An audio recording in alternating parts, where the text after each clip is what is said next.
Class 10th math exercise 4A का जो है 15 नंबर का क्वेश्चन जो है देखेंगे। क्वेश्चन वाले क्या कह रहे हैं कि 3x² minus 8x plus 5 equal to 0। इस क्वेश्चन में हमको डिस्क्रिमिनेंट निकालना है। क्या निकालना है? डिस्क्रिमिनेंट निकालना है। तो विविधकर निकालना है। डिस्क्रिमिनेंट बोले तो विविधकर फाइंड करना है।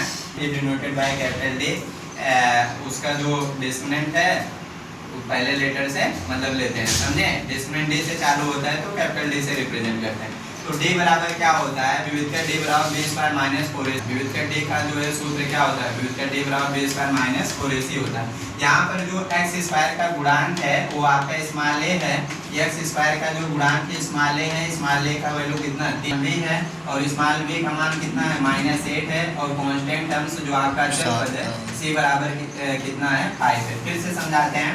स्मॉल a का वैल्यू 3, x का जो गुणांक है वो b बराबर कितना? -8 और जो हमारा कांस्टेंट टर्म्स है अचर पद वो उसे c से रिप्रेजेंट करते हैं। c बराबर कितना? 5। अब इसका विविधकर निकालना है। चूंकि हम लोग जानते हैं विविधकर d बराबर फार्मूला होता है b² माइनस 4ac होता है। b² minus 4ac। यह सवाल बहुत ही आसान है। It's very simple this question. बस इसमें वैल्यू आप पुटअप कर लीजिए, आपका शानदार तरीके से आंसर आए। कोई साइन ना हो, बीच में अगर कोई चिन्ह हो ना तो गुणा मानते हैं। यहाँ पर गुणा a का वैल्यू कितना है? 3 और यहाँ पर c का मान कितना है? 5 है। अब कैलकुलेशन कर लीजिए।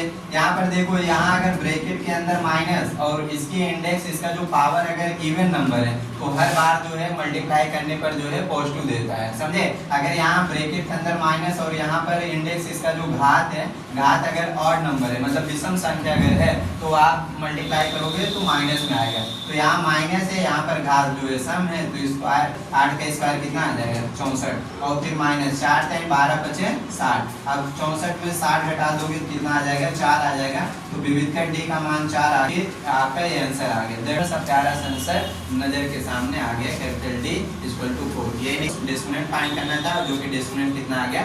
0 आ गया, जो कि बिल्कुल सही जवाब है।